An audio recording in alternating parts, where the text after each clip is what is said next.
of the witches, and it's called My Grandmother. And that looks like that might be grandmother right there. Yeah. I think the grandmother is the witch.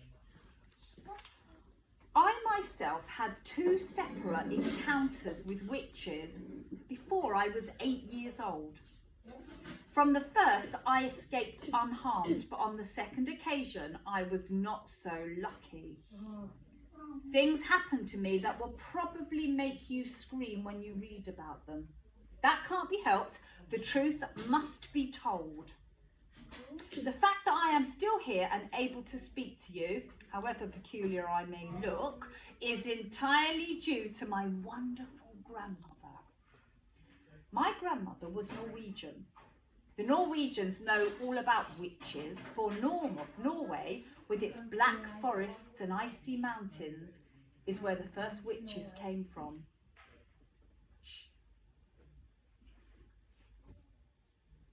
My father and my mother were also Norwegian, but because my father had a business in England, I had been born there and had lived there and had started going to an English school. Twice a year at Christmas and in the summer we went back to Norway to visit my grandmother. This old lady, as far as I could gather, was just about the only surviving relative we had on either side of our family. She was my mother's mother and I absolutely adored her. When she and I were together, we spoke in either Norwegian or English. It didn't matter which. We were equally fluent in both languages, and I have to admit that I felt closer to her than my own mother. Soon after my 7th birthday, my parents took me, as usual, to spend Christmas with my grandmother in Norway. And it was over there, while my father and mother and I were driving in icy weather just north of Oslo, that our car skidded off the road and went tumbling down into a rocky ravine. My parents were killed. I was firmly strapped into the back seat and I received only a cut on my forehead. I won't go into the horrors of that terrible afternoon. I still get shivers when I think about it. I finished up, of course, back in my grandmother's house with her arms around me tight and both of us crying the whole night long. So just crying. What are we going to do now? I asked her through the tears. You'll stay here with me, she said, and I will look after you. Aren't I going back to England? No, she said, I could never do that. Heaven shall take my soul, but Norway shall keep my bones. The very next day, in order that we might both try to forget our great sadness, my grandmother started telling me stories. She was a wonderful storyteller, and I was enthralled by everything she told me. But I didn't become really excited until she got onto the subject of witches. She was apparently a great expert on these creatures, and she made it very clear to me that her witch stories, unlike most of the others, were not imaginary tales. They were all true. They were the gospel truth. They were history. Everything she was telling me about witches had actually happened, and I better believe it. What was worse, what was far, far worse, was that witches were still with us. They were all around us, and I had better believe that too. Are you really being truthful, Grandmama? Really and truly truthful? My darling, she said, you won't last long in this world if you don't know how to spot a witch when you see one. But you told me that witches look like ordinary women, Grandmama. So how can I spot them? You must listen to me, my grandmother said. You must remember everything I tell you. After that, all you can do is cross your heart and pray to heaven and hope for the best. We were in the big living room of our house in Oslo and I was ready for bed. The curtains were never drawn in that house, and through the windows I could see huge snowflakes falling slowly onto an outside world that was as black as tar. My grandmother was tremendously old and wrinkled, with a massive wide body which was smothered in grey lace. She sat there majestic in her armchair, filling every inch of it. Not even a mouse could have squeezed in to sit beside her.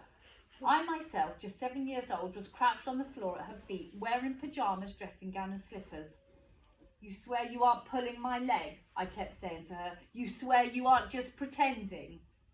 "Listen," she said. "I have known no less than 5 children who have simply vanished off the face of this earth, never to be seen again. The witches took them." "I still think you're trying to frighten me," I said. "I am trying to make sure you don't go the same way," she said.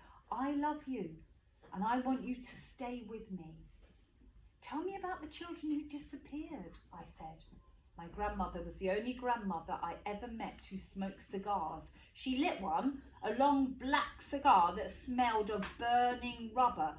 "The first child I knew who disappeared," she said, "was called Ranchild Hanson." Ranchild was about 8 at the time, and she was playing with her little sister on the lawn. Their mother, who was baking bread in the kitchen, came outside for a breath of air. "Where's Ranchild?" she asked. "She went away with the tall lady," the little sister said. "What tall lady?" the mother said. "The tall lady in white gloves," the little sister said. "She took Ranchild by the hand and led her away." No one, my grandmother said, ever saw Ranchild again. "Didn't they search for her?" I asked. "They searched for miles around. Everyone in the town helped, but they never found her." "What happened to the other 4 children?" I asked. "They vanished just as Ranchild did." "How, Grandmama? How did they vanish?" "In every case, a strange lady was seen outside the house just before it happened." "How did they vanish?" I asked. "The second one was very peculiar," my grandmother said. "There was a family called Christensen. They lived up on Holmes Colon, and they had an old oil painting in the living room, which they were very proud of. The painting showed some ducks in the yard outside a farmhouse.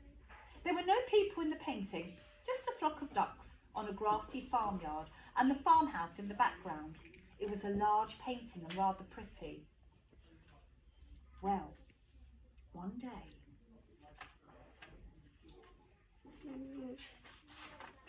Just do this, Patience. It'll be lunchtime in a minute. One day, just a second. Can I go to the toilet? Yeah.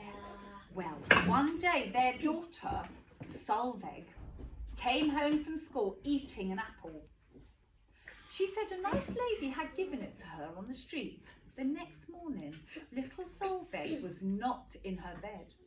The parents searched everywhere, but they couldn't find her. Then all of a sudden, her father shouted, "There she is!